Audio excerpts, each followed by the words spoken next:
Bienvenue sur le live du cochon lamentin. Oh! Ah oui, oui, ça change, ça change. Là, on a un fond vert. Bon, il n'y a personne pour le moment, mais on s'en fout, c'est pas grave. Ça faisait très longtemps, donc le fond vert est pas top, hein. Est pas top, mais voilà, il a été mis à l'arrache complètement. Donc j'espère que ça va le faire. De toute façon, je pense que le fond vert sera là que pour les lives du dimanche, on raconte des histoires, on se marre, on se fend littéralement la poire. Alors, pourquoi toi? Ah, c'est l'ombre. Eh oui, c'est l'ombre. Il a du mal à calculer. Il a du mal à calculer. Oula, attendez. C'est pas parfait. Voilà, c'est ça il faut comprendre que c'est pas parfait. J'ai trois spots dans la gueule.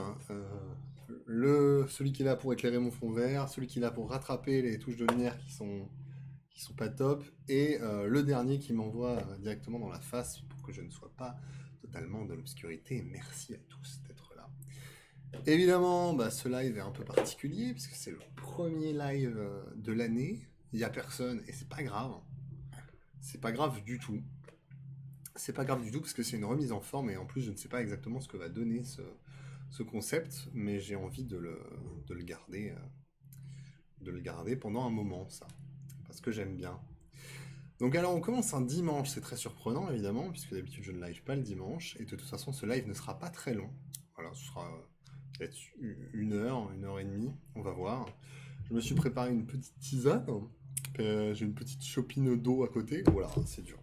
Le fond vert il est à la ramasse là, c'est très très dur. Mais écoutez, on va essayer. Donc je vous propose donc de participer avec moi au compte du dimanche. Voilà, toute une nouvelle mise en place, évidemment, évidemment. Et et j'espère que ça vous plaira. Qu'est-ce qu'il raconte?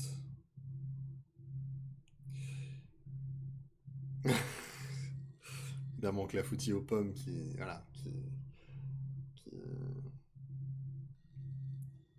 qui me storise. Merci Clafoutis. Qui est là d'ailleurs? Bonjour à toi, bonjour à toi, bonjour à toi. Enfin, je te dis bonjour, mais c'est pas comme si on s'était pas déjà vu aujourd'hui. Alors, donc, on va y aller tranquillement. Alors, que j'explique un petit peu le but, toujours au poste évidemment.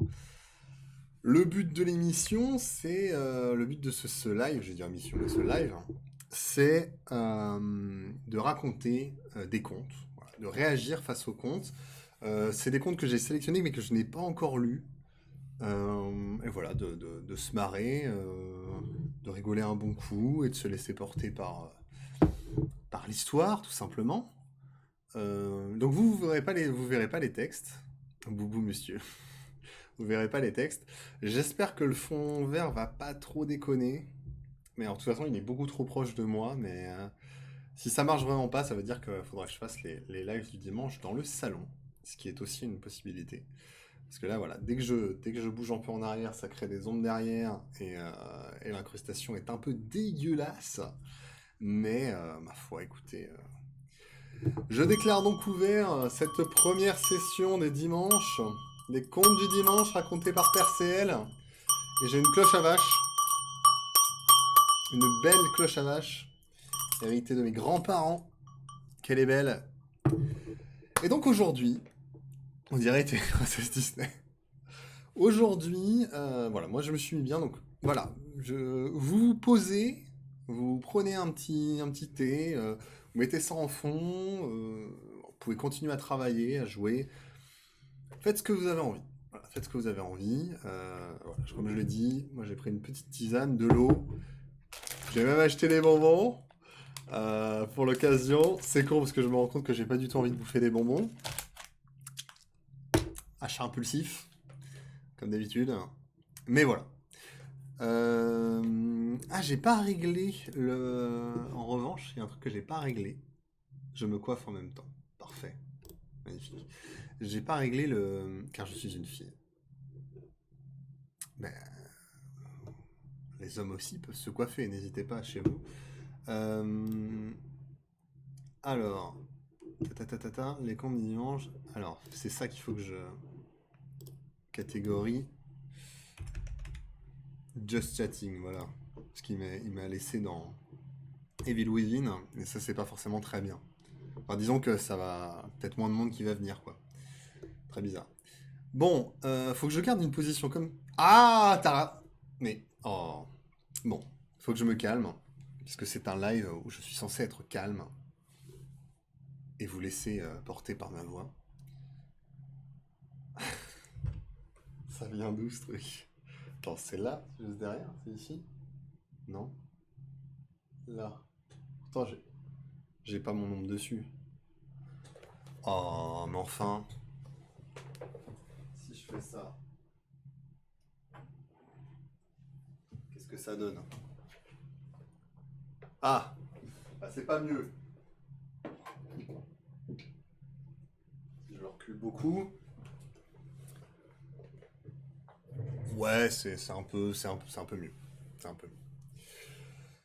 Donc, eh ben, mesdames et messieurs, je vous propose de commencer par un conte de George Sand, Le chêne parlant, ça s'appelle. Donc George Sand, évidemment, très très grande écrivaine du 19e siècle, pseudonyme d'Amantine Aurore Lucile Dupin de Franqueuil, par mariage évidemment baronne du Devant, qui a été connue pour ses positions politiques très fortes, notamment en faveur du féminisme et de la, de la lutte des sexes. Et d'ailleurs, elle était baronne du devant, mais apparemment, vu sa sexualité, elle aurait pu être baronne du derrière. Et évidemment, merci à tous. J'espère que vous l'appréciez chez vous aussi, celle-là. Elle n'est pas naturelle, j'y ai pensé dès que j'ai lu la fiche Wikipédia de Georges Sand. Voilà. Euh, Voilà, qu'est-ce que je peux vous dire d'autre sur elle? Bah, c'est une très grande figure littéraire. Normalement, vous avez tous déjà lu au moins un bouquin de... C'est un live engagé. Un bouquin de... Ou au moins un extrait de George Sand, évidemment. Et en même temps, heureusement qu'elle a pris un pseudo parce que dire à chaque fois vous avez tous forcément lu un livre d'Amandine Aurore Lucille Dupin de Franqueuil, ça fait long. Ça fait très long. Donc voilà, je vous propose de commencer tout de suite. Donc je répète le principe. J'ai choisi un conte totalement au hasard, mais totalement. Euh, donc je ne sais pas ce que je vais lire, et le but c'est évidemment de réagir en même temps qu'on le lit, et de passer un très bon moment. Et nous allons tout de suite commencer. À Mademoiselle Blanche-Amic. Ça ne doit pas être pour ça, ça doit pas être pour ça qu'elle a changé de nom. Non, je ne pense pas que ce soit pour ça. Il y avait autrefois en la forêt de Cernas un gros vieux chêne qui pouvait bien avoir 500 ans.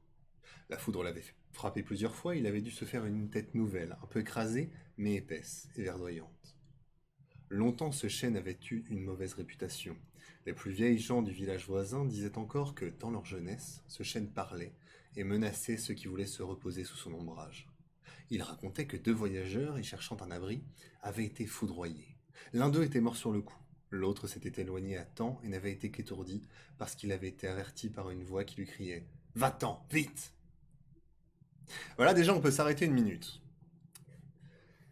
Parce que les habitants disent que l'arbre menace, mais c'est quand même grâce à lui que le deuxième il est toujours vivant. Donc déjà on peut partir du postulat de base que les habitants sont un peu concons. Voilà. L'histoire était si, L'histoire était si ancienne qu'on n'y croyait plus guère, et bien que cet arbre portât encore le nom de chêne parlant, les patours s'en approchaient sans trop de crainte. Les patours. Pourtant le moment vint où il fut plus que jamais réputé sorcier après l'aventure d'Aimé. Aimé était un pauvre petit gardeur de cochons, orphelin et très malheureux. Non seulement parce qu'il était mal logé, mal nourri et mal vêtu, mais encore parce qu'il détestait les bêtes que la misère le forçait à soigner. Il en avait peur, et ces animaux qui sont plus fins qu'ils n'en ont l'air sentaient bien qu'il n'était pas le maître avec eux. Il s'en allait dès le matin, les conduisant à la glandée dans la forêt. Le soir, il les ramenait à la ferme et c'était pitié de le voir couvert de méchants haillons, la tête nue, ses cheveux hérissés par le vent, sa pauvre petite figure pâle, maigre, terreuse, l'air triste, effrayé, souffrant. Ça commence à faire beaucoup, là, hein, Alors, on a eu combien d'adjectifs 1, 2, 3, 4, 5, 6 adjectifs négatifs. Je pense qu'on a compris qu'il était un peu pitoyable. Souffrant, chassant devant lui ce troupeau de bêtes criardes au regard oblique, à la tête baissée, toujours menaçante. Alors il va falloir faire attention quand on parle des cochons. Il va pas falloir trop faire de mal aux cochons. À le voir ainsi courir à leur suite, les sombres bruyères, dans la vapeur rouge du premier crépuscule, ont eu dit d'un feu follet des landes chassées par une rafale. Il y a plein de mots que je connais pas. Les sombres bruyères. Les bruyères, c'est quoi les bruyères? Ah merde. Ah oui, il va falloir que je désactive ça. Les bruyères, bon, c'est pas bien grave. Il eût pourtant été aimable et joli, ce pauvre petit porcher, Il eût pourtant été aimable et joli, ce pauvre petit porcher, s'il eût été soigné, propre, heureux comme vous autres, mes chers enfants qui me lisez, lui ne savait pas lire. Il ne savait rien, et c'est tout au plus s'il savait parler assez pour demander le nécessaire, et comme il était craintif, il ne le demandait pas toujours. C'était tant pis pour lui si l'on l'oubliait. Un soir, les pourceaux rentrèrent tout seuls à l'étable, et le porcher ne parut pas à l'heure du souper. On ne fit attention que quand la soupe au rat fut mangée, et la fermière envoya un de ses gars pour appeler Amy.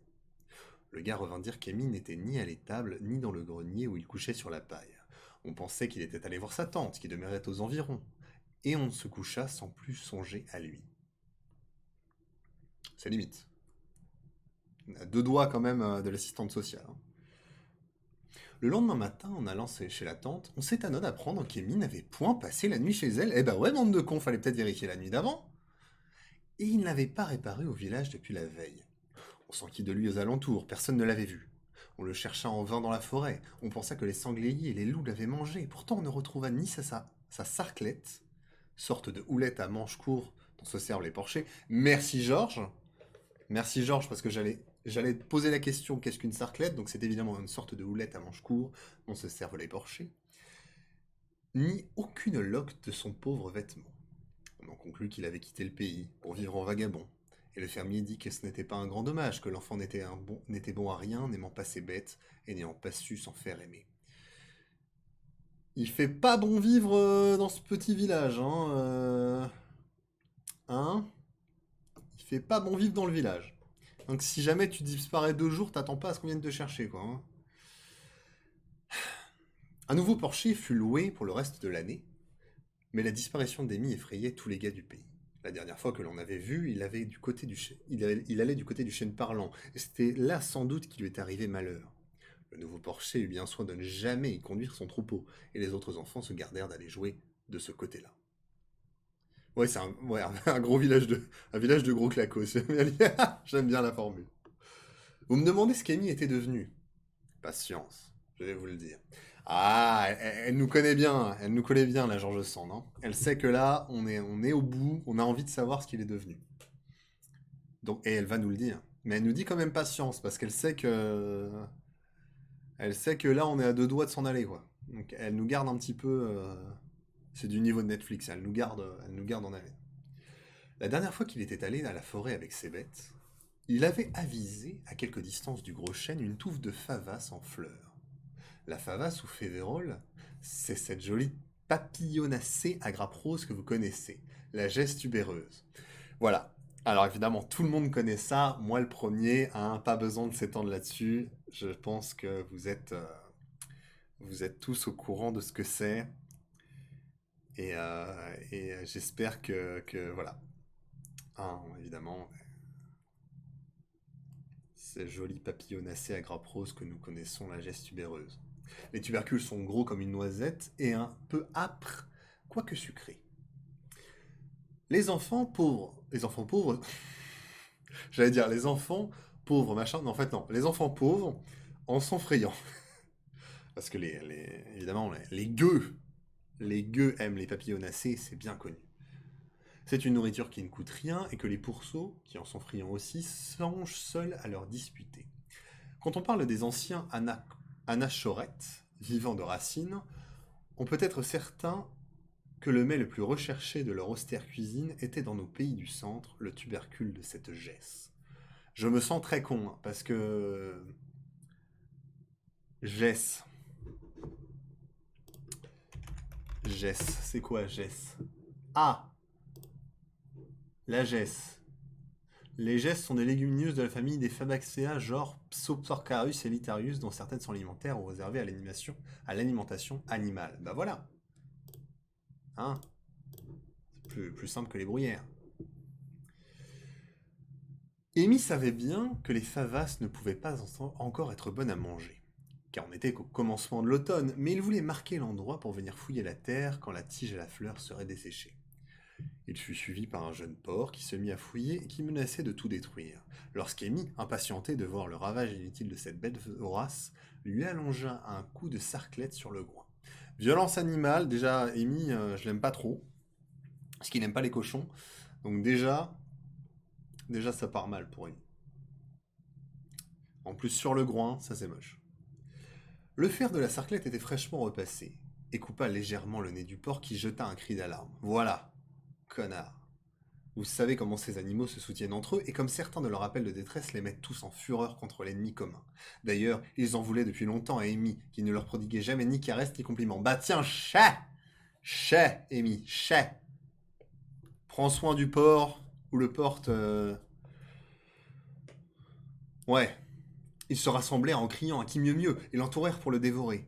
Le pauvre enfant prit la fuite et le poursuivirent. Ces bêtes ont, vous le savez, l'allure effroyablement prompte. C'est vrai que c'est très rapide un cochon. Un porc, c'est très très très rapide. Si vous êtes coursé par un porc, déjà remettez-vous en question parce que vous avez certainement fait quelque chose de mal. Mais ensuite, ne traînez pas trop non plus parce que ça va chauffer pour être petit cul. Ils se rassemblèrent et l'entourèrent pour le dévorer. Le pauvre enfant prit la fuite et ils le poursuivirent. Vous savez, l'allure effroyablement prompte. Il n'eut que le temps d'atteindre le gros chêne, d'en escalader les aspérités et de se réfugier dans les branches. Le farouche troupeau resta au pied, hurlant, menaçant, essayant de fouir pour abattre l'arbre. Mais le chêne parlant avait de formidables racines qui se moquaient bien d'un troupeau de cochons. Les assaillants ne renoncèrent pourtant à leur entreprise qu'après le coucher du soleil. Alors ils se décidèrent à regagner la ferme, et le petit Amy, certain qu'il le dévorerait, si elle allait avec eux, résolu de n'y retourner jamais. Petite pause d'eau.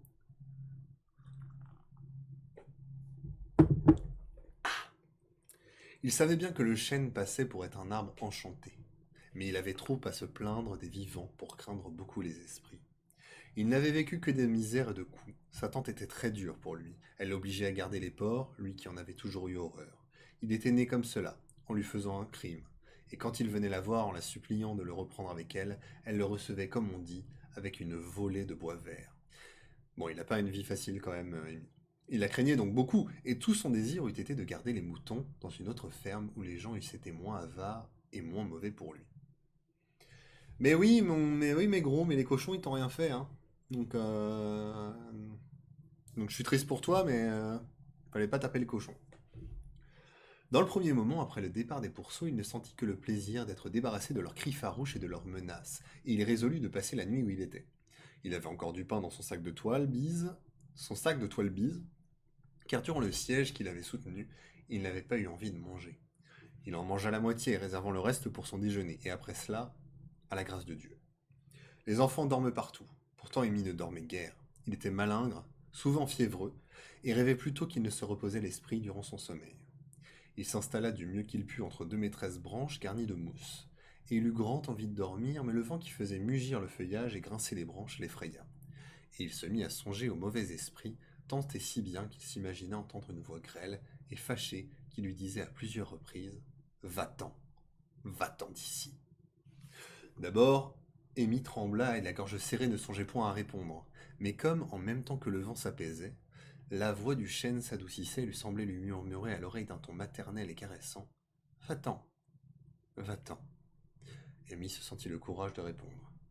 Chêne, mon beau chêne, ne me renvoie pas. Si je descends, les loups qui courent la nuit me mangeront. Va, Amy, va, reprit la voix encore plus radoucie.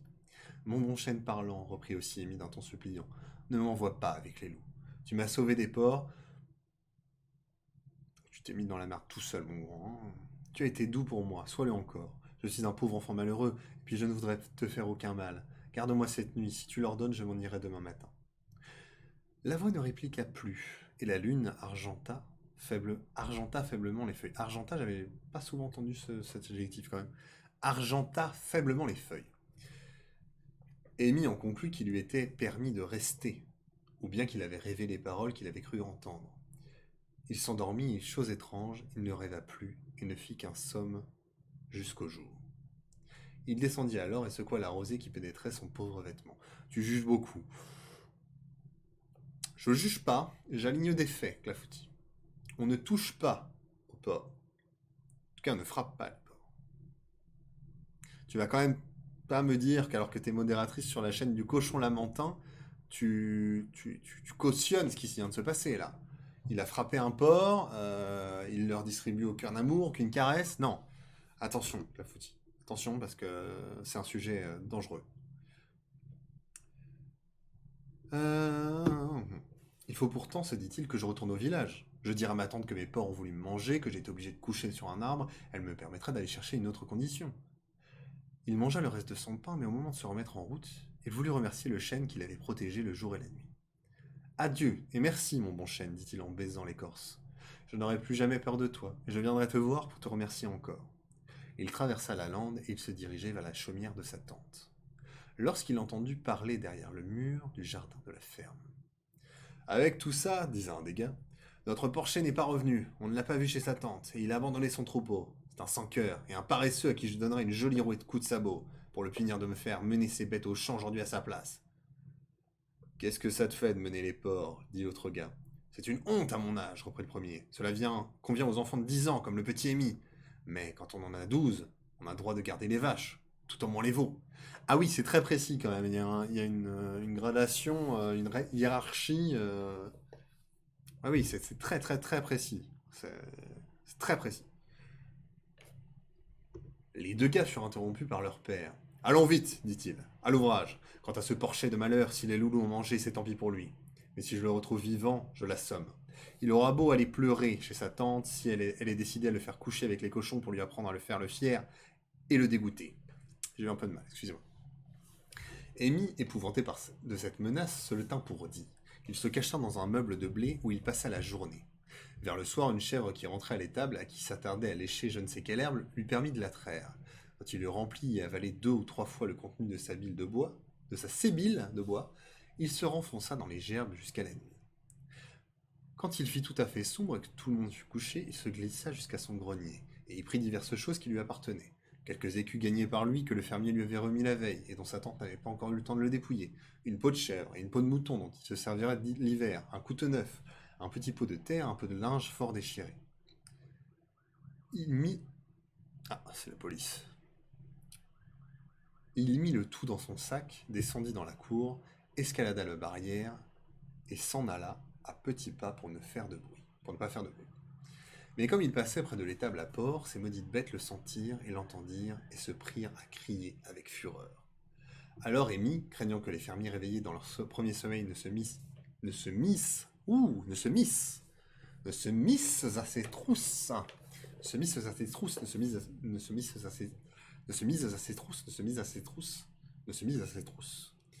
prit sa course et ne s'arrêta qu'au pied du chêne parlant. Me voilà revenu, mon bon ami, lui dit-il. Permets-moi de passer encore une nuit dans tes branches. Dis si tu le veux. Le chêne ne répondit pas. Le temps était calme, pas une feuille ne bougeait. Amy pensa que qui ne dit mot consent. Tout chargé qu'il était, il se hissa adroitement jusqu'à la grosse enfourchure où il avait passé la nuit précédente, et il y dormit parfaitement bien. Le jour venu, il se mit en quête d'un endroit convenable pour cacher son argent et son bagage, car il n'était encore décidé à rien sur le moyen de s'éloigner d'un pays sans être vu et ramener de force à la ferme. C'est vrai qu'un gamin de 10 ans, même si bon à l'époque ils étaient un petit peu moins, ils étaient un peu plus flex. Sur tout ça, je pense qu'il est vite ramené avec un bon coup de pied au cul quand même. Hein. Alors comment il fait? Qu'est-ce qu'il dit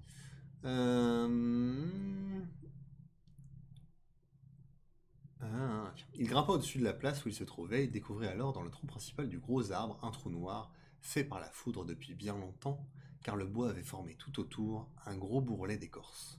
Au fond de cette cachette, il avait de la cendre et de menus éclats de bois cachés, hachés par le tonnerre. Ah, hachés par le tonnerre. Vraiment, se dit l'enfant, voilà un lit très doux et très chaud, où je ne dormirai sans risque de tomber en rêvant. Il n'est pas grand, mais il l'est assez pour moi. Voyons pourtant s'il n'est pas habité par quelques méchantes bêtes. C'est vrai que c'est un bon move de sa part. De pas sauf s'il vit avec des pauvres. Quoi? J'ai pas compris. Euh, C'est quand même un bon move de vérifier s'il y a rien. Parce il a l'air un peu... Amy, il a pas l'air bien fut-fut, comme on dit, hein, évidemment.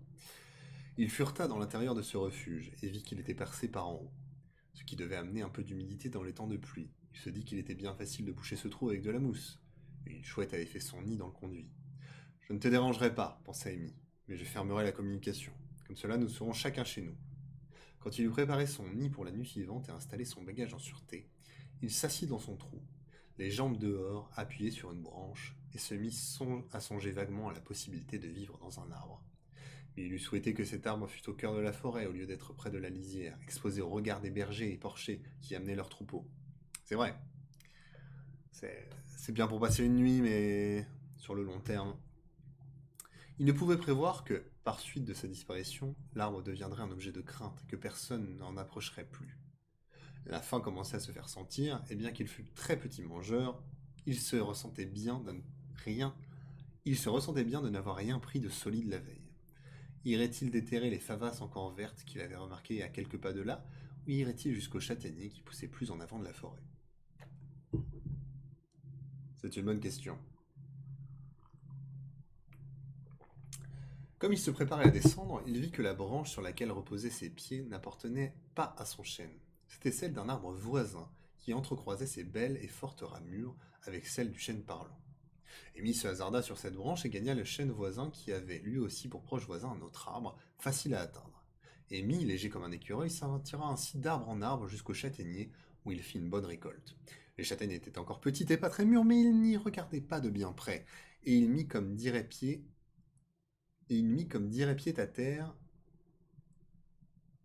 Ah, et il mit comme qui dirait pied à terre pour les faire cuire dans un endroit bien désert et bien caché, où les charbonniers avaient fait autrefois une fournée. Le rond marqué par le feu était entouré de jeunes arbres qui avaient repoussé depuis. Il y avait beaucoup de menus déchets à demi brûlés. Amy n'eut pas de peine à en faire un tas et mettre le feu au moyen d'un caillou qu'il abattit du dos de son couteau. Il a recueilli l'étincelle avec des feuilles sèches tout en se C'est quand même l'époque où ils savent pas faire des phrases courtes, hein. Parce que là, on aurait pu résumer le truc en entier avec Amy rassembla des feuilles sur l'ancien camp et fit un feu. Là, on nous dit, il a trouvé le truc, c'est rond, c'est d'un ancien machin. Il ramasse, machin, il met. Ensuite, il prend un caillou, il fait une étincelle avec un couteau, il le récupère l'étincelle, il met le feu aux feuilles sèches, et après, on se dit qu'il se promet de faire une provision d'amadou sur les arbres décrépits Big qui manquaient pas dans la forêt. Eh, c'est long quand même, hein. Oui, mais ce serait pas de la belle littérature. Ça reste quand même très long, à mon avis, hein. L'eau d'une rigole lui permit de faire cuire ses châtaignes dans son petit pot de terre à couvercle percé destiné à cet usage. C'est un meuble dont, en ce pays-là, tout patour est nanti. Je sais pas. J'ai pas compris. Nanti, c'est patour.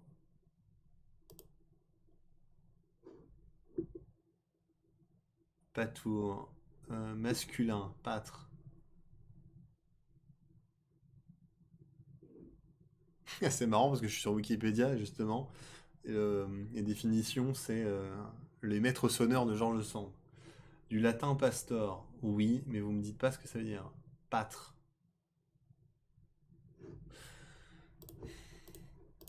Bah écoutez, le patour, le fameux. Amy, qui ne rentrait pas souvent que le soir à la ferme à cause de la grande distance dont il devait mener ses bêtes, était donc habitué à se nourrir lui-même, et il ne fut pas embarrassé de cueillir son dessert de framboises et de mûres sauvages sur les buissons de la petite clairière. Ça doit être bon, ça. Ça, franchement, ça doit être bon. Voilà, pensa-t-il, ma cuisine et ma salle à manger trouvées. Et il se mit à nettoyer le cours du filet d'eau qu'il avait à sa portée. Avec sa sarclette, il enleva les herbes pourries, creusa un petit réservoir, débarrassa un petit seau que l'eau faisait dans la glaise et l'épura avec du sable et des cailloux. Cet ouvrage l'occupa jusque vers le coucher du soleil. Il ramassa son pot et sa houlette, et remontant sur les branches dont il avait éprouvé la solidité, il retrouva son chemin d'écureuil. Grimpant et sautant d'arbre en arbre jusqu'à son chêne, il rapportait une épaisse brassée de fougères et de mousse bien sèche dont il fit son lit dans le trou déjà nettoyé. Il entendit bien la chouette, sa voisine, qui s'inquiétait et grognait au-dessus de sa tête. Où elle délogera, pensa-t-il. Où elle s'habituera. Ah oui, oui, ça c'est bien, pour s'intégrer, excusez-moi. C'est pas ton arbre, gros, hein, elle est là depuis un moment. Calme-toi, hein. Le bon chêne ne lui appartenait pas, non. Le bon chêne ne lui appartenait pas plus qu'à moi. Oui, d'accord, mais bon. C'est limite, ça, hein. C'est limite, Amy, ça, hein. Habitué à vivre seul, Amy ne s'ennuya pas. Être débarrassé de la compagnie des pourceaux fut même pour lui une source de bonheur pendant plusieurs jours. Il s'accoutumait à entendre hurler les loups, il savait qu'il restait au cœur de la forêt et n'approchait guère de la région où il se trouvait. Les troupeaux n'y venant plus, les compères ne s'en approchaient plus du tout. Les compères qui sont évidemment les renards. Si vous ne le saviez pas, c'est le nom des renards. Quand on dit mon compère, c'est mon renard. On parle de quelqu'un qui est rusé. Et puis Amy apprit à connaître leurs habitudes. En pleine forêt, il n'en rencontrait jamais dans les journées claires. Il n'avait de hardiesse que dans les temps de brouillard, et encore cette hardiesse n'était-elle pas grande. Il suivait quelquefois à mi-distance, mais il lui suffisait de se retourner et d'imiter le bruit d'un fusil qu'on arme en frappant son couteau contre le fer de sa sarclette pour les mettre en fuite. Quant aux sangliers, Amy les entendait quelquefois, il ne les voyait jamais. Ce sont des animaux mystérieux qui n'attaquent jamais les premiers. Alors ça, c'est pas tout à fait vrai. Ça, c'est pas tout à fait vrai. D'ailleurs, vos no arguments, laisse-le wesh. Non, je le laisserai pas. Et d'ailleurs, si vous vous retrouvez face à un sanglier, il faut pas bouger. Il faut surtout pas bouger. Quand il vit approcher l'époque de la cueillette des châtaignes, il fit sa provision qu'il cacha dans un autre arbre creux à peu de distance de son chêne. Mais les rats et les mulots le lui disputèrent si bien qu'il dut les enterrer dans le sable où elles se conservèrent jusqu'au printemps. D'ailleurs, Amy avait largement de quoi se nourrir. La lande était devenue absolument déserte, il put s'aventurer la nuit jusqu'aux endroits cultivés et y déterrer les pommes de terre et des raves. Mais c'était volé et la chose lui répugnait. Il amassa quantité de favas dans les jachères et fit des lacets pour prendre des alouettes, en ramassant de ça et de là des crins laissés aux buissons par les chevaux au pâturage. Tiens, elle a pas mis de S à pâturage, Georges. Ça doit être une ancienne règle de français. Bizarre. Les pâtours savaient tirer parti de tout et ne laissent rien perdre. Amy ramassa assez de flocons de laine sur les épines des clôtures pour se faire un espèce d'oreiller. Plus tard, il se fabriqua une quenouille et un fuseau et apprit tout seul à filer.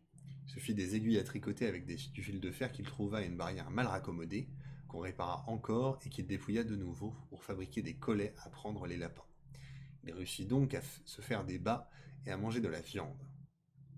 Il devint un chasseur des plus habiles, épiant jour et nuit toutes les habitudes du gibier, initié à tous les mystères de la lande et de la forêt. Il tendit ses pièges à coup sûr et se trouva dans l'abondance. Il eut même du pain à discrétion grâce à une vieille mendiante idiote qui toutes les semaines passait au pied du chêne et y déposait sa besace pleine pour se reposer. Donc, on est bien d'accord, Amy c'est un petit con. Amy qui la guettait descendait de son arbre, la tête couverte de sa peau de chèvre, et lui donnait une pièce de gibier en échange d'une partie de son pain. S'il avait peur de lui, sa peur ne se manifestait que par un rire stupide et une obéissance dont elle n'avait, du reste, point à se repentir. L'enfoiré! Ah, le petit bâtard! Le petit bâtard! Ainsi se passa l'hiver. Qui fut très doux. Et l'été suivant, qui fut chaud et orageux. Amy eut d'abord grand peur du tonnerre car la foudre frappa plusieurs fois des arbres assez proches du sien. Mais il remarqua que le chêne parlant, ayant été décimé longtemps auparavant et s'étant refait une cime en parasol, n'attirait plus le fluide, qui s'attaquait à des arbres plus élevés et de forme conique. Il finit par dormir au roulement aux éclats du tonnerre sans plus de soucis que la chouette sa voisine. Dans cette solitude, Amy, absorbée par le soin incessant d'assurer sa vie et de préserver sa liberté, n'eut pas le temps de connaître l'ennui. On pouvait le traiter de paresseux, il savait bien, lui, qu'il avait plus de mal à se donner pour vivre seul que s'il fût resté à la ferme. Il acquérait aussi plus d'intelligence, de courage et de précision que dans la vie ordinaire. Pourtant, quand cette vie exceptionnelle fut réglée à souhait et qu'elle exigea moins de temps et de soucis, il commença à réfléchir, à sentir sa petite conscience lui adresser certaines questions embarrassantes. Pouvait-il vivre toujours ainsi, aux dépens de la forêt, sans servir personne et sans contenter aucun de ses semblables? Il s'était pris d'une espèce d'amitié pour la vieille Catiche, l'idiote qui lui a cédé son pain en échange de ses lapins et de ses chapelets d'alouettes. Comme elle n'avait pas de mémoire, ne parlait presque pas et ne racontait par conséquent à personne ses entrevues avec lui, il était arrivé à se montrer à elle à visage découvert, et elle ne le craignait plus. Ses rires hébétés laissaient deviner une expression de plaisir quand elle le voyait descendre de son arbre. Amy s'étonnait lui-même de partager ce plaisir. Il ne se disait pas, mais il sentait que la présence d'une créature humaine, si dégradée qu'elle soit, était une sorte de bienfait pour celui qui s'est condamné à vivre seul. Un jour qu'elle semblait moins abrutie que de coutume, il essayait de lui parler et de lui demander où elle demeurait. Elle cessa tout à coup de rire, et lui dit d'une voix nette et d'un ton sérieux. « Veux-tu venir avec moi, petit ? Où ? Dans ma maison. Si tu veux être mon fils, je te rendrai riche et heureux. » Amy s'étonna beaucoup d'entendre parler distinctement et raisonnablement la vieille Catiche. La curiosité lui donnait quelques envies de la croire, mais un coup de vent agita les branches au-dessus de sa tête, et il entendit la voix du chêne lui dire « N'y va pas. » « Bonsoir et bon voyage, dit-il à la vieille. Mon arbre ne veut pas que je la quitte. » Ton arbre est un sot, reprit-elle. Plutôt c'est toi qui es une bête de croix, qui est une bête... Ah, oula, tournure un peu... Excusez-moi. Ou plutôt c'est toi qui es une bête de croire à la parole des arbres. Vous croyez que les arbres ne parlent pas ? Vous vous trompez bien.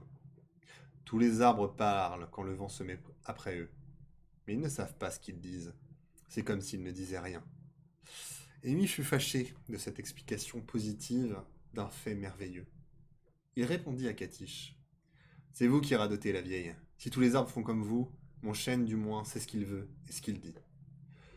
La vieille haussa les épaules, ramassa sa besace et s'éloigna en reprenant son rire. Eh oh ! Excusez-moi. En reprenant son rire d'idiote. Amy se demanda si elle jouait un rôle ou si elle avait des moments lucides. Il la laissa partir et la suivit, en se glissant d'arbre en arbre, sans qu'elle s'en aperçût. Elle n'allait pas vite et marchait le dos courbé, la tête en avant, la bouche entr'ouverte, l'œil fixé droit devant elle. Mais cet air exténué ne l'empêchait pas d'avancer toujours sans se presser, ni se ralentir. Et elle traversa ainsi la forêt pendant 3 bonnes heures de marche, jusqu'à un pauvre hameau perché sur une colline, derrière laquelle d'autres bois s'étendaient à perte de vue. Amy la vit entrer dans une méchante cahute isolée des autres habitations qui, pour paraître moins misérable, n'en était pas moins un assemblage de quelques douzaines de taudis. Il n'osa pas s'aventurer plus loin que le dernier arbre de la forêt et revint sur ses pas, bien convaincu que si la Catiche avait un chez elle, il était plus pauvre et plus laid que le trou de l'arbre en parlant. Il fait pas un move très intelligent, Amy, c'est-à-dire qu'il l'envoie chier, il l'insulte et il la suit jusqu'à chez elle. En fait, ouais, c'est un peu une michto, quoi. C'est non, je veux pas, mais je vais quand même vérifier si c'est pas tout à fait vrai, quoi. Euh, Amy, tu cumules pas les bons points, quand même. Excuse-moi de te le dire. Tu cumules pas les bons points. Il regagna son logis du Grand Chêne et n'y arriva que vers le soir, harassé de fatigue mais content de se retrouver chez lui. Il avait gagné à ce voyage de connaître l'étendue de la forêt et la proximité d'un village. Mais ce village paraissait bien plus mal partagé que celui de Serna, où Amy avait été élevée.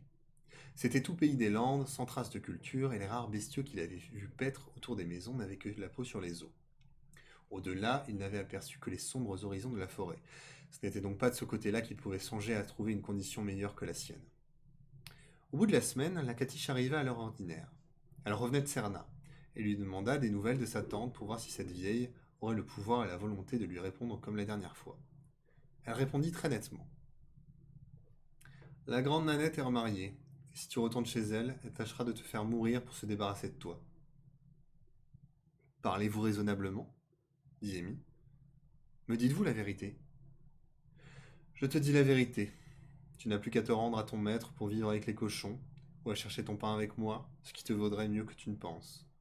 Tu ne pourras pas toujours vivre dans la forêt. Elle est vendue, et sans doute on va abattre les vieux arbres. Ton chêne y passera comme les autres. Crois-moi, petit. On ne peut vivre nulle part sans gagner de l'argent. Viens avec moi. Tu m'aideras à en gagner beaucoup, et quand je mourrai, je te laisserai celui que j'ai. En vrai, la propale s'écoute quand même. Hein. Elle lui promet pas des montagnes d'or, mais juste tu viens bosser avec moi, je suis vieille, on gagne de la thune et t'as le reste quand je meurs. Moi je dis c'est pas si déraisonnable que ça. Franchement. Franchement, il y a pire, comme deal. Amy était si étonnée d'entendre causer et raisonner l'idiote qu'il regarda son arbre et prêta l'oreille comme s'il lui demandait conseil. Laisse donc cette vieille bûche tranquille, reprit la catiche. Ne sois pas si sot et viens avec moi. Comme l'arbre n'y disait mot, Amy suivit la vieille, qui, chemin faisant, lui révéla son secret. Je suis venue au monde loin d'ici, pauvre comme toi et orpheline. J'ai été élevée dans la misère et les coups, j'ai gardé aussi les cochons et comme toi j'en avais peur. Comme toi je me suis sauvée, mais en traversant une rivière sur un vieux pont décrépit, je suis tombée à l'eau, d'où on m'a retirée comme morte. Un bon médecin chez qui on m'a porté m'a fait revenir à la vie, mais j'étais idiote, sourde, et ne pouvant presque plus parler. Il m'a gardé par charité, et comme il n'était pas riche, le curé de l'endroit a fait des quêtes pour moi, et les dames m'ont apporté des habits, du vin, des douceurs, tout ce qu'il me fallait. Je commençais à me porter mieux, j'étais si bien soigné. Je mangeais de la bonne viande, je buvais du bon vin sucré, j'avais l'hiver du feu dans ma chambre, j'étais comme une princesse, et le médecin était content. Il disait, la voilà qui entend ce qu'on lui dit. Elle retrouve les mots pour parler, dans 2-3 mois d'ici, elle pourra travailler et gagner honnêtement sa vie. Et toutes les belles dames se disputaient à qui me prendrait chez elles. Ma vie grand capital. Je ne fus donc pas embarrassé pour trouver une place aussitôt que je fus guéri, mais je n'avais pas le goût du travail, et on ne fut pas content de moi. J'aurais voulu être une fille de chambre, mais je ne savais ni coudre ni coiffer. On me faisait tirer de l'eau du puits, on me faisait tirer de l'eau au puits et plumer la volaille. Cela m'ennuyait. Je quittai l'endroit croyant être mieux ailleurs. Ce fut encore pire, on me traitait de malpropre et de paresseuse. Mon vieux médecin était mort, on me chassa de maison en maison, et après avoir été l'enfant chéri de tout le monde, je dus quitter le pays comme j'y étais venu, en mendiant mon pain. Mais j'étais plus misérable qu'auparavant. J'avais pris le goût d'être heureuse et on me donnait si peu que j'avais à peine de quoi manger. On me trouvait trop grande et de trop bonne mine pour mendier. On me disait va travailler, grande fainéante. C'est une honte à ton âge de courir les chemins quand on peut épiérer les champs à 6 sous par jour. 6 sous par jour. Alors je fis la boiteuse, pour donner à croire que je ne pouvais pas travailler. On me trouva que j'étais encore trop forte pour ne rien faire, et je dus me rappeler le temps où tout le monde avait pitié de moi parce que j'étais idiote. Je suis retrouvé l'air que j'avais dans ce temps-là, mon habitude de ricaner au lieu de parler, et je fis si bien mon personnage que les sous et les miches recommencèrent à pleuvoir dans ma besace. C'est comme cela que je cours depuis une quarantaine d'années, sans jamais essuyer de refus. Ceux qui ne peuvent me donner d'argent me donnent du fromage, des fruits et du pain que je ne peux plus que je ne peux emporter. Avec ce que j'ai de trop pour moi, j'élève des poulets que j'envoie au marché qui me rapportent gros. J'ai une bonne maison dans un village où je vais te conduire. Le pays est malheureux, mais les habitants ne le sont pas. Nous sommes tous mendiants et infirmes, ou soi-disant tels. Et chacun fait sa tournée dans un endroit où les autres sont convenus de ne pas aller ce jour-là. Comme ça, chacun fait ses affaires comme il veut, mais personne ne les fait aussi bien que moi car je m'entends mieux que personne à paraître incapable de gagner ma vie. En vrai, traverse le sentier pour trouver du boulot. Je te trouve du boulot en face du sentier, dans la forêt. En vrai, c'est une super strat, ça, quand même. La catiche, là. Eh, la catoche. Elle est pas con, la catoche. Le fait est, répondit Amy, que jamais je ne vous aurais cru capable de parler comme vous faites. Oui, oui, reprit la catiche en riant. Tu as voulu m'attraper, m'effrayant en descendant de ton arbre, coiffé en loup-garou pour avoir du pain. Moi, je faisais semblant d'avoir peur, mais je te reconnaissais bien, je me disais, voilà un pauvre gars, qui viendra quelques jours à oursiner les bois, et qui sera bien content de manger ma soupe. Alors, est-ce que ça existe? Oursiner? Oursine? Oursine les bois.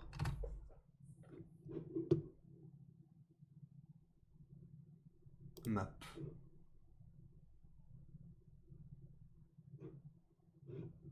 Il n'y a rien. Hein. Et je trouve rien. Je trouve rien là-dessus. Je trouve rien sur Oursine les bois. Oursine les bois. Je vais essayer comme ça.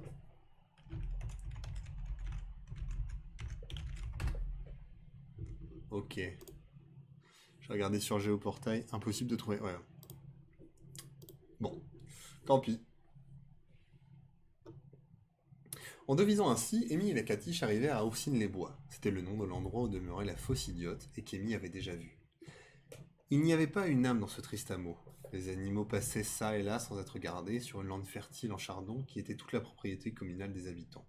Une malpropreté révoltante dans les chemins boueux qui servaient de rue, une odeur infecte s'exhalant de toutes les maisons, du linge déchiré séchant sur des buissons souillés par la volaille, des toits de chaume pourris où poussaient des orties, un air d'abandon cynique, de pauvreté simulée ou volontaire. C'était de quoi soulever de dégoût le cœur d'Amy, habitué aux verdures vierges et aux bonnes senteurs de la forêt. C'est vrai que ça vend pas du rêve, là, entre ce qu'elle nous a dit. Donc le tour opérateur, c'est un peu foutu de sa gueule, quoi. Il suivit pourtant la vieille Catiche, qui le fit entrer dans une hutte de terre battue plus semblable à une étable à porc qu'à une habitation. L'intérieur était tout différent. Les murs étaient garnis de paillasson et le lit avait matelas et couverture de bonne laine. Une quantité de provisions de toutes sortes, blé, lard, légumes et fruits, tonnes de vin et même bouteilles cachetées. Il y avait de tout, et dans l'arrière-cour, l'épinette était remplie de grasses volailles et de canards gorgés de pain et de son. Ah ouais, mais ça veut quand même dire qu'ils affament des bêtes pour les mettre en vitrine et que derrière, ils gardent toutes les richesses. C'est un peu l'inverse de la Corée du Nord, finalement.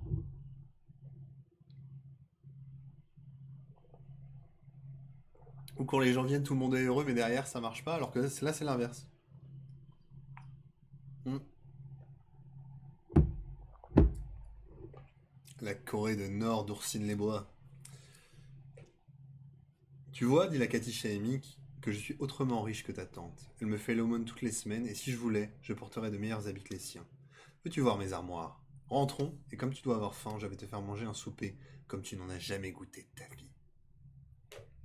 Il y a du lard, il y a des champis, euh, blé, lard, légumes et fruits, tonnes de vin.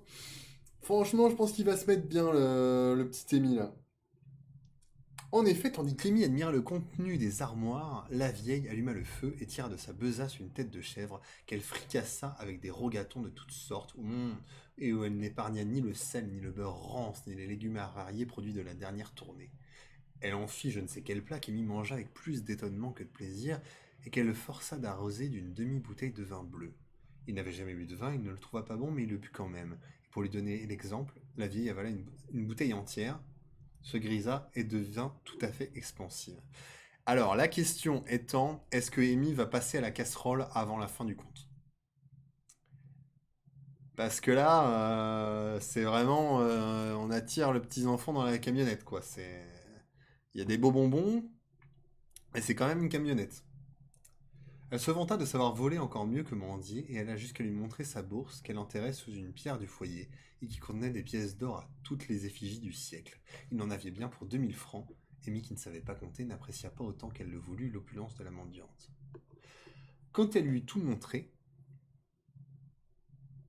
à présent, lui dit-elle, je pense que tu ne voudras plus te quitter. J'ai besoin d'un gars, et si tu veux être à mon service, je te ferai mon héritier. Merci, répondit l'enfant, je ne veux pas mendier. Eh bien, soit tu voleras pour moi. Amy eut envie de se fâcher, mais la vieille avait parlé de le conduire le lendemain à Mauvert, où se tenait une grande foire, et comme il avait envie de voir du pays, et de connaître les endroits où on peut gagner sa vie honnêtement, il répondit sans montrer de colère.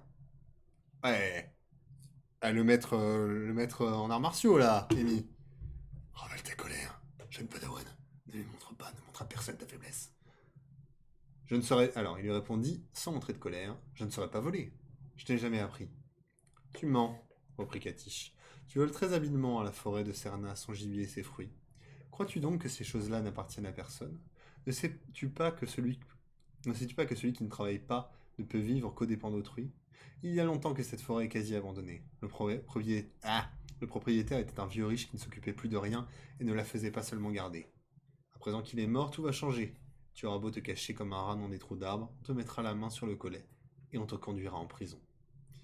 Eh bien, alors, reprit Amy, pourquoi voulez-vous m'enseigner à voler pour vous? Parce que, quand on sait, on n'est jamais pris. Tu réfléchiras. Il se fait tard et il nous faut lever demain avant le jour pour aller à la foire. Je vais t'arranger un lit sur mon coffre, un bon lit avec une couette et une couverture. Pour la première fois de ta vie, tu dormiras comme un prince. Amy n'osa résister. Quand la vieille Catiche ne faisait plus l'idiote, elle avait quelque chose d'effrayant dans le regard et dans la voix. Il se coucha et s'étonna d'abord de se trouver si bien. Mais au bout d'un instant, il s'étonna de se trouver si mal. Ce gros coussin de plumes l'étouffait, la couverture... ce gros coussin de plumes... Ce gros coussin... Ah, c'est dur, hein. J'arrive à 40 minutes de paroles non-stop. C'est compliqué, hein. Ce gros coussin de plumes l'étouffait. La couverture, le manque d'air libre, la mauvaise odeur de la cuisine et le vin qu'il avait bu lui donnaient la fièvre. Il se leva, tout effaré, en disant qu'il voulait dormir dehors et qu'il mourrait s'il lui fait... En disant qu'il... Merde. En disant qu'il voulait dormir dehors et qu'il mourrait s'il lui fallait passer la nuit enfermé. Le lendemain, la Catiche lui confia un panier d'œufs et 6 poules à vendre en lui ordonnant de la suivre à distance et de ne pas avoir l'air de la connaître. Si on savait que je vends, lui dit-elle, on ne me donnerait plus rien. Il lui fixa le prix qu'il devait atteindre avant de livrer sa marchandise, tout en ajoutant qu'elle ne le perdrait pas de vue et que, s'il ne lui rapportait pas fidèlement l'argent, elle saurait bien le forcer à lui rendre. Si vous vous défiez de moi, répondit Amy, offensée, portez votre marchandise vous-même et laissez-moi m'en aller. N'essaye pas de fuir, dit la vieille. Je saurais te retrouver n'importe où. Ne réplique pas et obéis. Elle a changé un petit peu là. Elle a un petit peu changé d'attitude. Il la suivit à distance comme elle l'exigeait et vit bientôt le chemin couvert de mendiants plus affreux les uns que les autres. C'étaient les habitants d'Oursine qui ce jour-là allaient tous ensemble se faire guérir à une fontaine miraculeuse.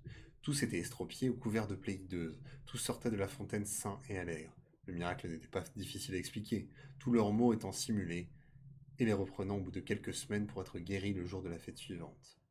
Amy vendit ses œufs et ses poules, et reporta vite l'argent à la vieille, et lui tournant le dos, s'enfuit à travers la foule, les yeux écarquillés, admirant tout et s'étonnant de tout. Il vit des saltimbanques faire des tours surprenants, il s'était même un peu attardé à contempler leurs maillots pailletés et leurs bordeaux dorés, lorsqu'il entendit à côté de lui un singulier dialogue. C'était la voix de Catiche qui s'entretenait avec la voix rauque du chef des saltimbanques. Il n'était séparé de lui que par la toile de la baraque. Si vous voulez lui faire boire du vin, disait la Catiche, vous le persuaderez de tout ce que vous voudrez. C'est un petit innocent qui ne peut servir à rien et qui prétend vivre tout seul dans la forêt, où il perche depuis 1 an dans un vieux arbre. Il est aussi leste et aussi adroit qu'un singe, il ne pèse pas plus qu'un seul chevreau et vous lui ferez faire les tours les plus difficiles. Et vous dites qu'il n'est pas intéressé, reprit le saltimbanque. Non, il ne se soucie pas de l'argent. Vous le nourrirez, et il n'aura pas l'esprit d'en demander davantage. La pétasse.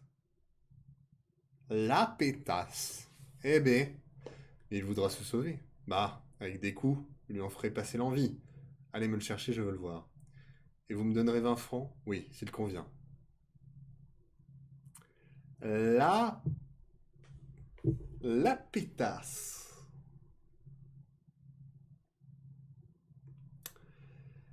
La Catiche sortit de la baraque et se retrouva face à face avec Amy, à qui elle fait signe de la suivre. Non pas, lui dit-il, j'ai entendu votre marché, je ne suis pas si innocent que vous croyez. Je ne veux pas aller avec ces gens-là pour être battu. Hey, salut, Captain Count. Comment vas-tu? Tu viendras. Pourtant, répondit la Catiche en lui prenant le poignet avec une main de fer et en l'attirant vers la baraque. Je ne veux pas, cria l'enfant se débattant et s'accrochant de la main restée libre à la blouse d'un homme qui près de lui, qui regardait le spectacle. L'homme se retourna et, s'adressant à la Catiche, lui demanda si ce petit était à elle. « Non, non, s'écria Amy, elle n'est pas ma mère. Elle ne met rien. Elle veut me vendre un louis d'or à ses comédiens. Et toi, tu ne veux pas? Non, je ne veux pas. Sauvez-moi de ces griffes, voyez, elle me met en sang. » « Qu'est-ce qu'il y a de cette femme et de cet enfant ?» dit le beau gendarme Arambert. « Ah, nouveau personnage, le beau gendarme Arambert. » On dit tous bonjour au petit gendarme Arambert. Bonjour, gendarme, Arambert. Attiré par les cris d'Amy et les vociférations de la catiche. Bah, ce n'est rien, répondit le paysan qu'Amy tenait toujours par sa blouse. C'est une pauvresse qui va vendre un gars au sauteur de la corde, mais on l'empêchera bien, gendarme, on n'a pas besoin de vous. On a toujours besoin de la gendarmerie, mon ami. Je veux savoir ce qu'il y a de cette histoire-là. Parle, jeune homme, explique-moi l'affaire. Et s'adressant à Amy, parle, jeune homme, explique-moi l'affaire. À la vue du gendarme, la vieille catiche avait lâché Amy et avait essayé de fuir, mais le majestueux Arambert l'avait saisi par le bras. Le majestueux Arambert. Ça y est, on y est. On y est. Force, ordre et beauté. Le majestueux Arambert. Moi, je sens que je vais l'aimer, lui. C'est l'histoire de détournement d'enfant, t'as vu? Ah bah oui, là. Et vite, elle s'était mise à rire, à grimacer en reprenant sa figure d'idiote. Pourtant, au moment où Amy allait répondre, elle lui lança un regard suppliant où se peignait un grand effroi. Amy avait été élevée dans la crainte des gendarmes et il s'imagina que s'il accusait la vieille, Arambert allait lui trancher la tête avec son grand sabre. Il eut pitié d'elle et répondit.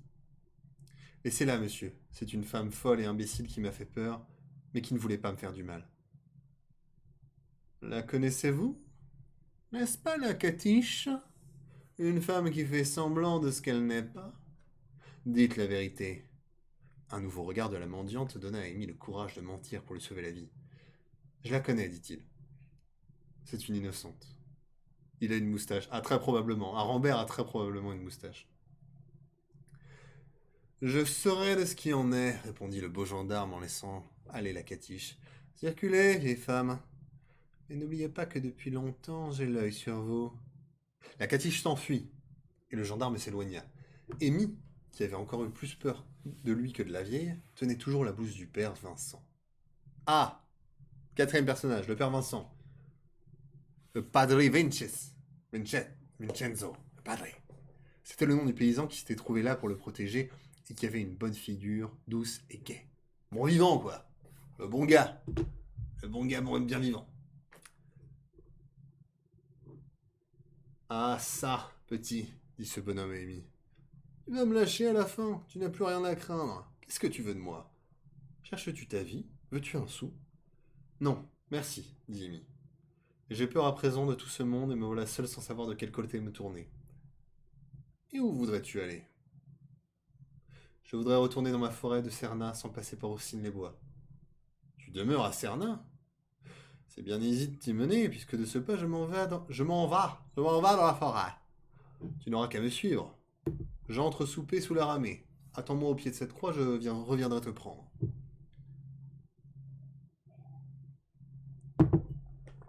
Amy trouva que la croix du village était encore trop près de la baraque des saltimbanques. Il aimait mieux suivre le père Vincent sous la ramée, d'autant plus qu'il avait besoin de se restaurer avant de se mettre en route. Si vous n'avez pas honte de moi, lui dit-il, permettez-moi de manger mon pain et mon fromage à côté de vous. J'ai de quoi payer ma dépense. Tenez, voilà ma bourse, vous payerez pour nous deux car je souhaite aussi payer votre dîner. Il y a beau geste. Il y a beau geste de la part d'Amy quand même là. Ah, je commence à l'apprécier, voilà. Il réfléchit, il évolue. Non, il y a beau geste, franchement. Il fait un truc, voilà. Diable s'écria le père. Ah non, diable s'écria en riant le père Vincent, et non pas diable. Diable s'écria le père en riant le père Vincent. Voilà un gars bien honnête et bien généreux. Mais j'ai l'estomac creux et ta bourse n'est guère remplie. Bien, mets-toi là. Reprends ton argent, petit. J'en ai assez pour nous deux. Oh, dude. Oh, dude. Ah, il régale. Il régale, Vincenzo. Ah, il régale. Tout en mangeant ensemble, Vincent fit raconter et mit toute son histoire. Quand ce fut terminé, il lui dit Je vois que tu as une bonne tête et bon cœur. Puisque tu ne t'es pas laissé tenter par les louis d'or de cette catiche, et que pourtant tu n'as pas voulu l'envoyer en prison, oublie-la et ne quitte plus ta forêt, puisque tu y es bien. Il ne tient qu'à toi de ne plus y être tout à fait seul. Tu sauras que j'y vais pour préparer les logements d'une vingtaine d'ouvriers, qui se disposent à abattre le taillis entre Cerna et la Planchette. Ah, vous allez abattre la forêt dit Amy consterné. Bel arc narratif. C'est le moment calme. C'est le moment calme de l'arc narratif. Non, nous faisons seulement une coupe dans une partie qui ne touche point à ton refuge du chêne parlant, et je sais qu'on ne touchera ni aujourd'hui ni demain à la région des vieux arbres. Donc, sois tranquille. on ne te dérangera pas. Mais si tu m'en crois, mon petit, tu viendras travailler avec nous. Je n'ai pas assez fort pour manier la serpe et la cognée, mais si tu es adroit, tu pourras très bien réparer les liens et t'occuper du fagotage, tout en servant les ouvriers qui ont toujours besoin d'un gars pour faire leur commission et porter leur repas. C'est moi qui ai l'entreprise de cette coupe. Les ouvriers sont à leur pièce, c'est-à-dire qu'on les paie en raison du travail qu'ils font. Je te propose de t'en rapporter à moi pour juger de ce qu'il sera raisonnable de te donner, et je te conseille d'accepter. La vieille Catiche a eu raison de te dire que quand on ne veut pas travailler, il faut être voleur ou mendiant. Et comme tu ne veux être ni l'un ni l'autre, prends vite le travail que je t'offre. L'occasion est bonne. Amy accepta avec joie. Le père Vincent lui inspirait une confiance absolue. Ah, Vincenzo! Ah là là, Vincenzo. Il se mit à sa disposition et ils prirent ensemble le chemin de la forêt. Il faisait nuit quand ils arrivèrent, et quoique le père Vincent connût bien les chemins, il eût été embarrassé de trouver dans l'obscurité la taille des buttes. Si Amy, qui s'y était habituée à voir la nuit comme les chânes, ne l'eût conduit par le plus court.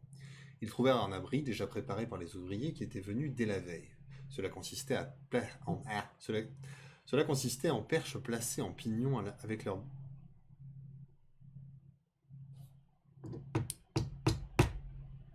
En gros, c'est des cabanes. Voilà. C'est pas, et je simplifie pas du tout parce que j'arrive pas à le dire. C'était en perche placée en pignon avec leurs branchages recouvertes de grandes plaques de mousse et de gazon. Amy fut présenté aux ouvriers et bien accueilli. Il mangea la soupe bien chaude et dormit de tout son cœur. Le lendemain, il fit son apprentissage. Allumer le feu, faire la cuisine, laver les pots, aller chercher de l'eau, et le reste du temps, aider à la construction de nouvelles cabanes pour les 20 autres bûcherons qu'on attendait. Le père Vincent, qui commandait et surveillait tout, fut émerveillé de l'intelligence, de l'adresse et de la promptitude d'Amy. Ce n'est pas lui qui apprenait à tout faire avec rien, c'est lui qui l'apprenait au plus malin. Et tous s'écrièrent que ce n'était pas un gars, mais un esprit follet que les bons diables de la forêt avaient mis à leur service. Comme avec tous ses talents et industries, Amy était obéissant et modeste, il fut pris en amitié, et les plus rudes de ses bûcherons lui parlèrent avec douceur et lui commandèrent avec discrétion. Au bout de 5 jours, il s'adapte vachement vite quand même. C'est beau. Au bout de 5 jours, Amy demanda au père Vincent s'il était libre d'aller faire son dimanche où bon lui semblerait. Tu es libre, lui répondit le brave homme. Mais si tu veux m'en croire, tu iras revoir ta tante et les gens de ton village. S'il est vrai que ta tante ne se soucie pas de te reprendre, elle sera contente de te savoir en position de gagner ta vie sans qu'elle s'en mêle. Et si tu penses qu'on te battra à la ferme pour avoir quitté ton troupeau, j'irai avec toi pour apaiser les gens et te protéger. Sois sûr, mon enfant, que le travail est le meilleur des passe-morts et qu'il purifie tout. Franchement, Vincenzo, le daron, quand même. Le daron. Franchement. Amy le remercia du bon conseil et le suivit. Sa tante, qui le croyait mort, eut peur en le voyant, mais sans lui raconter ses aventures, Amy lui fit savoir qu'il travaillait avec les bûcherons et qu'il ne serait plus jamais à sa charge. Le père Vincent confirma son dire et déclara qu'il regarderait l'enfant comme le sien et en faisait grande estime. Mais le gars, le boss, quoi. C'est un vrai boss, Vincent. Ah, quand même. Il parla de même à la ferme, où on les obligea de boire et de manger. La grande Nanette y vit pour embrasser Amy devant le monde et faire la bonne âme en lui apportant quelques hardes et une demi-douzaine de fromages. C'est ça, la grosse faux cul. Ouais. Bonne grosse faux cul. Bref, Amy s'en revint avec le vieux bûcheron, réconcilié avec tout le monde, dégagé de tout blâme et de tout reproche. Bon, au moins tout est mis à plat. C'est bien. Quand il eut traversé la lande, Amy dit à Vincent: Ne m'en voudrez-vous point si je vais passer la nuit dans mon chêne? Je vous promets d'être à la taille des buttes avant le soleil levé. Fais comme tu veux, répondit le bûcheron. C'est donc une idée que tu as comme ça de percher? Amy lui fit comprendre qu'il avait pour ce chêne une amitié fidèle, et l'autre l'écouta en souriant, un peu étonné de son idée, mais porté à le croire et à le comprendre. Il le suivit jusque-là, et voulut voir sa cachette. Il eut de la peine à grimper assez haut pour l'apercevoir. Il était encore agile et fort, mais le passage entre les branches était trop petit pour lui. Amy seule pouvait se glisser partout. C'est bien et c'est gentil, dit le bonhomme en redescendant. Mais tu ne pourras pas coucher là très longtemps. L'écorce en grossissant, en se roulant, finira par boucher l'ouverture. Et toi, tu ne seras pas toujours mince comme un fétu. Après, si tu y tiens, on peut élargir la fente avec une serpe. Je te ferai cet ouvrage-là, si tu le souhaites. Oh non, s'écria Amy. Taillé dans mon chêne pour le faire mourir? Il ne mourra pas. Un arbre bien taillé, dans ses parties malades, ne s'emporte que mieux. Bien, nous verrons plus tard, répondit Amy. Ils se souhaitèrent la bonne nuit et se séparèrent. Comme Mimi se trouva heureux de reprendre possession de son gîte, il lui semblait l'avoir quitté depuis plus d'1 an.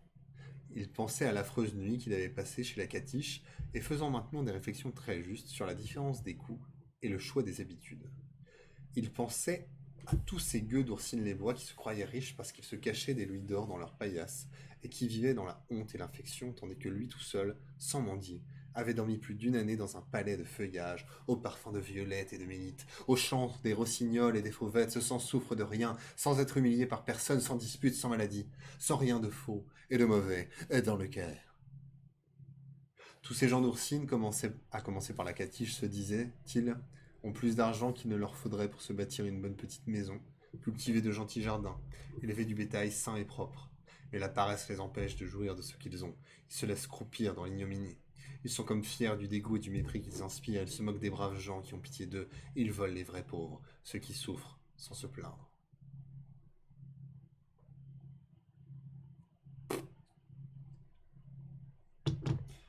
Ils se cachent pour compter leur argent et périssent de misère. Quelle folie triste et honteuse. Et comme le père Vincent a raison de dire que le travail est ce qui garde et purifie le plaisir de vivre. 1 heure avant le jour, Amy, qui s'était commandé à lui-même de ne pas dormir trop serré, s'éveilla et regarda autour de lui.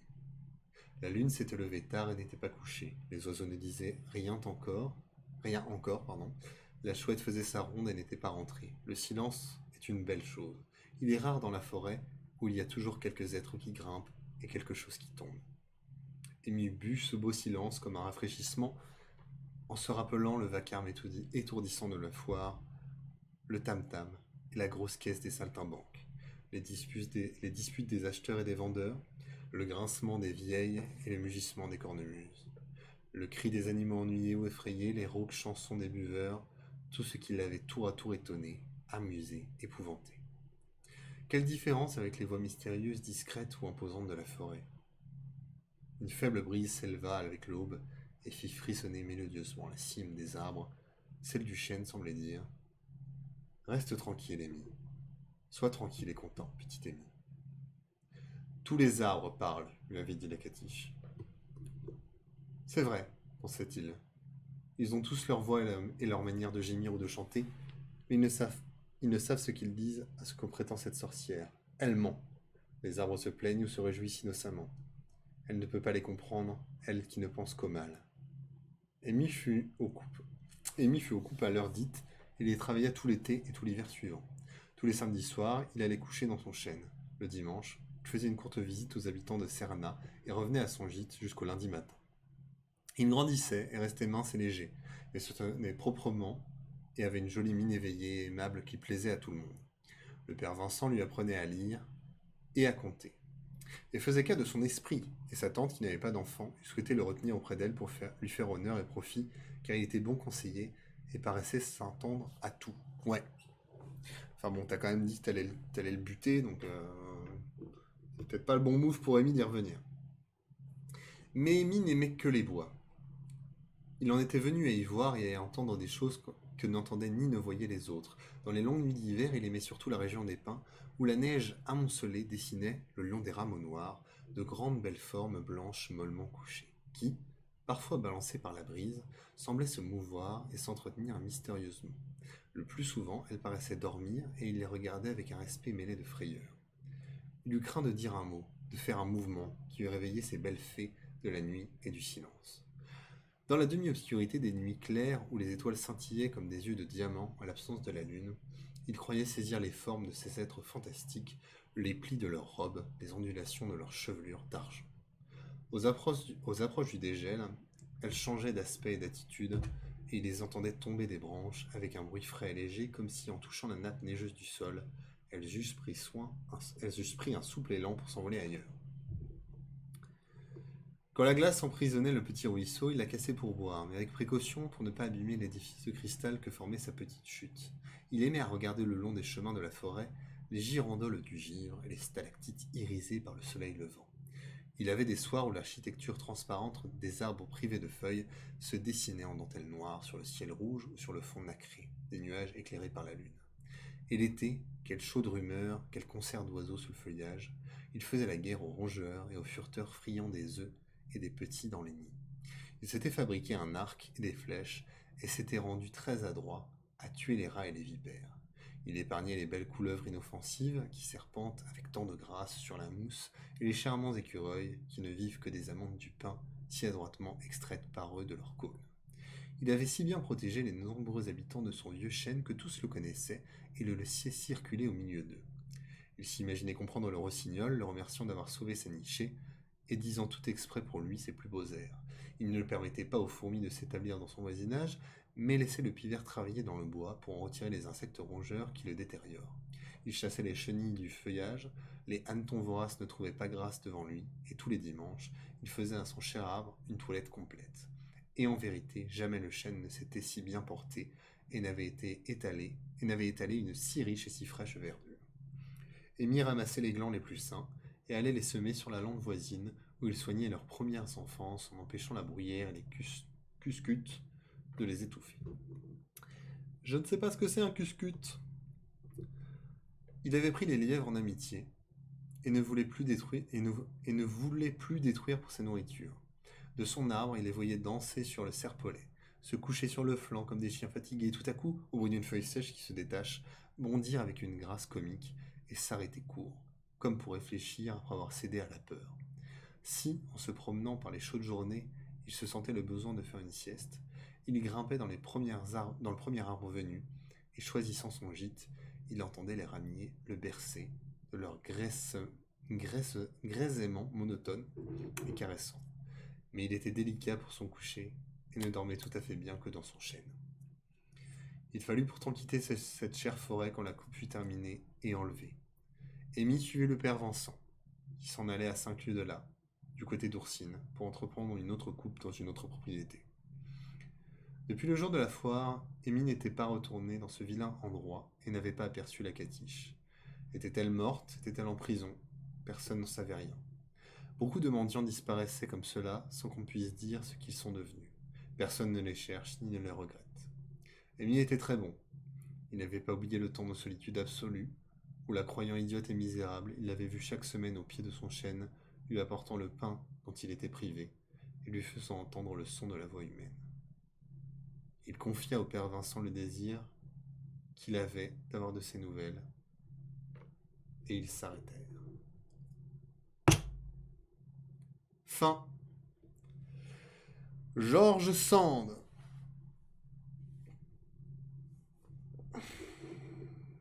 C'est terminé, mesdames et messieurs.